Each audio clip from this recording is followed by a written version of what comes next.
Hello friends, welcome back to my channel AS nursing education.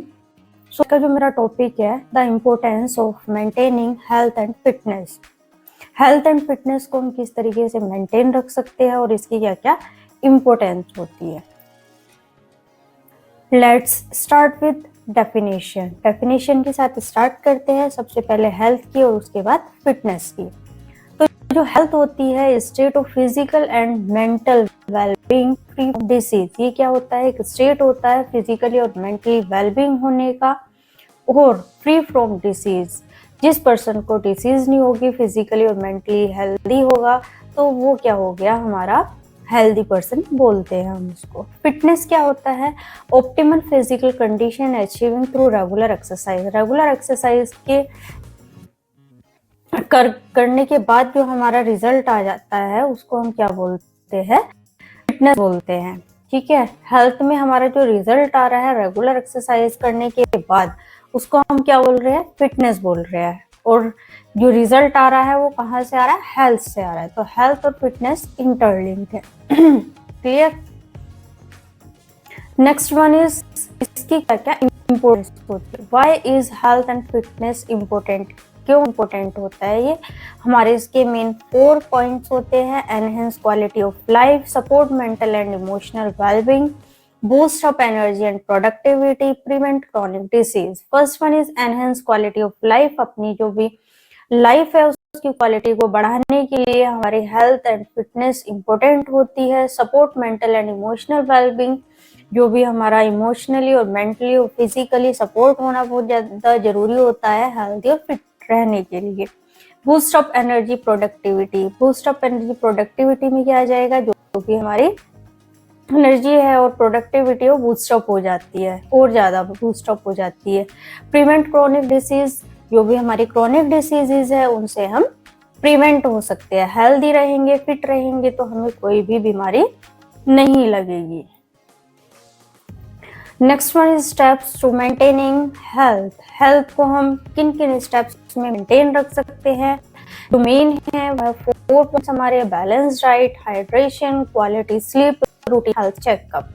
तो first one is balance diet. Balance diet word से ही समझ आ रहा है कि जो हमारी बैलेंस डाइट है, जो हमारी डाइट है वो न्यूट्रिशियस होनी चाहिए।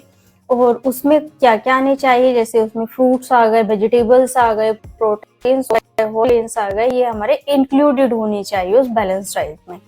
Next one is hydration. जो हम पानी पी रहे हैं वो प्रॉपर पीना चाहिए, क्लीन होना चाहिए हमारा, और क्वालिटी और क्वांटिटी में होना चाहिए।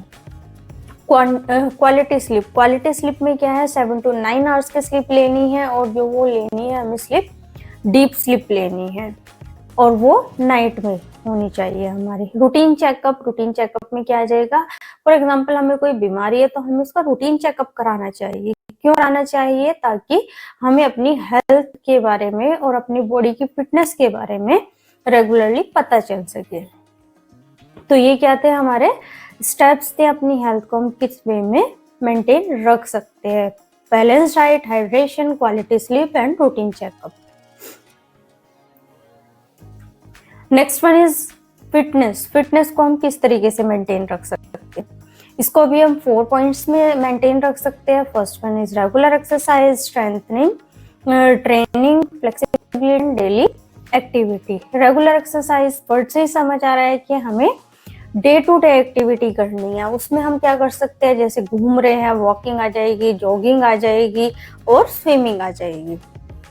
ये क्या है? हमारी डे टू डे एक्टिविटी होती है, और इससे क्या होता है? हमारी जो बॉडी है वो फिट रहती है। स्ट्रेंथनिंग ट्रेनिंग में जाएंगे वेट और रेजिस्टेंट ट्रेनिंग, इसमें हमारी दोनों आ जाएगी। वेट और रेजिस्टेंट ट्रेनिंग दोनों इंक्लूड होती है।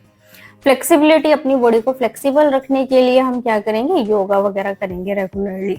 डेली एक्टिविटी में क्या आ जाएगी? जो भी हमारी फिजिकल एक्टिविटी है उसको हम इंक्रीज करेंगे। वो हमारे ऊपर डिपेंड होता है कि हम अपनी एक्टिविटी को किस तरीके से इंक्रीज कर रहे हैं। एग्जाम्पल, हमारे पास स्टेयर्स है, एलिवेटर्स है और लिफ्ट है। अब हमें वर्कआउट भी करना है, अपनी बॉडी को फिट भी रखना है, हेल्दी भी रखना है, तो हमें स्टेयर्स यूज करनी चाहिए अपनी बॉडी के लिए। तो ये क्या थे? हमारे फिटनेस को मेंटेन रखने के लिए स्टेप्स थे। बेनिफिट्स क्या होते हैं? Benefits of mental and emotional health, हमारे 3 बेनिफिट्स होते हैं: stress and emotional management, social support, hobbies and activities. तो स्ट्रेस एंड इमोशनल मैनेजमेंट को हम किस तरीके से करेंगे? टेक्निक्स लाइक मेडिटेशन करना, रिलैक्सेशन करना या फिर डीप ब्रीदिंग करना। तो ये क्या आ जाएगा हमारा स्ट्रेस एंड इमोशनल मैनेजमेंट में आ जाएगा। सोशल सपोर्ट में क्या आ जाएगा? हमारे जितने भी रिलेशनशिप वाले हैं या फिर कम्युनिटी जहाँ हम जिस समाज में रह रहे हैं वो भी हमारा सपोर्टिव होना चाहिए। हॉबीज एंड एक्टिविटीज में क्या आ जाएगा? जो भी हमारा हॉबीज है उसके अकॉर्डिंग हमें वर्कआउट करना चाहिए। फॉर एग्जांपल हमें वॉलीबॉल पसंद है, बास्केटबॉल पसंद है या फिर बैडमिंटन पसंद है, तो हमें डे टू डे लाइफ में परफॉर्म करना चाहिए और इससे हम क्या होंगे, कोई भी हमारा स्ट्रेस है उससे हम कोप अप बहुत जल्दी होंगे, क्योंकि उससे हमारा माइंड डाइवर्ट होएगा और हमारी हेल्थ वापस से हेल्दी स्टेट में आ जाएगी। ये क्या थे? बेनिफिट्स थे।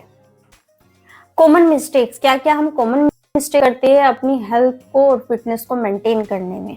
सबसे पहला क्या है? Extreme diet. एक्सट्रीम डाइट में क्या आ जाएगा कि जो भी हम डाइट ले रहे हैं वो प्रॉपर नहीं लेते हैं। काफी बार हम ऑयली ले लेते हैं, ऑयली खाना खा लेते हैं सोने से पहले। सुबह ब्रेकफास्ट हमें हैवी करना है, लंच भी हमें हैवी करना है, लेकिन डिनर हमें लाइट करना होता है।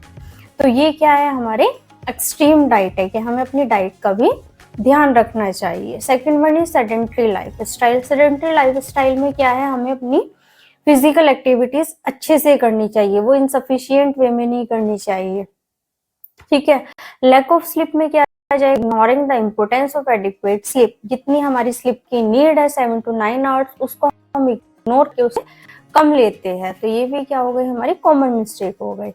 नेग्लेक्टिंग हेल्थ, हमारा हेल्थ चेकअप चल रहा है उसको हम नेग्लेक्ट कर जाते हैं, काफी बार हम अपनी विजिट को स्किप कर जाते हैं, तो ये हमें नहीं करना चाहिए।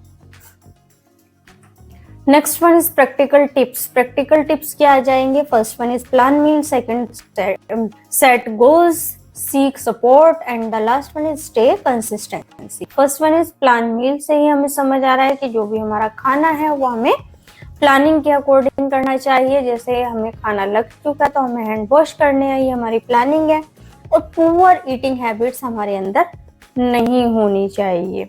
पुअर ईटिंग हैबिट्स में क्या, हैंड वॉश नहीं किए या हाथ से खाना खा रहे, तो ये क्या हमारी पुअर ईटिंग हैबिट्स है। सेट गोल्स में क्या आ जाएगा हमारा? Establishing realistic and measurable fitness goal. हमें अपनी जितनी भी फिटनेस गोल है उसको हमें रियलिस्टिक और मेजरेबल वे में लेकर चलना है। सीक सपोर्ट में क्या आ जाएगा? ज्वाइन फिटनेस ग्रुप ज्वाइन करना है और वहां से हमें सभी मिलनी चाहिए, फैमिली की भी। Next one is stay consistency. Consistency in diet and exercise the key to success. जो हमारी डाइट और एक्सरसाइज है वो हमारी हेल्थ और फिटनेस की क्या है? की टू सक्सेस है। इन दोनों के साथ से ही हम क्या करेंगे? अपनी हेल्थ और फिटनेस को अच्छा मेंटेन रख सकते हैं। नेक्स्ट स्टेप में क्या आ जाएगा? Creative plan. जो भी हमारी डाइट है, डेवलप ए पर्सनल हेल्थ करनी and fitness according to plan. हमें अपनी नीड के अकॉर्डिंग प्लान करके चलना है। Start gradually. जो भी हमारा टास्क है वो हमें स्मॉल स्टेप से स्टार्ट करनी चाहिए। एकदम से हमें हैवी स्टेप पे नहीं जाना चाहिए और एकदम से हमें बहुत सारा वर्कआउट नहीं करना चाहिए। धीरे धीरे इसकी हैबिट डालनी चाहिए। Monitoring progress. जो हमारी प्रोग्रेस है, जिसके लिए हम काम कर रहे हैं, उसको भी हमें मॉनिटर करना चाहिए कि उसके लिए हम सही से रिजल्ट मिल पा रहा है या नहीं। Seek support. सीक सपोर्ट में क्या आ जाएगा? Get support from health professionals. जो हमारे हेल्थ प्रोफेशनल्स हैं, हमें उनसे भी सपोर्ट सीकिंग वाला बिहेवियर होना चाहिए। हम एक्सरसाइज कर रहे हैं तो हमारे पास हमारा एक हेल्थ प्रोफेशनल होना चाहिए उस टाइम। तो ये क्या थे? हमारे नेक्स्ट स्टेप्स थे। Thank you everyone. Like for more videos, please subscribe my channel and for more queries. Thank you everyone.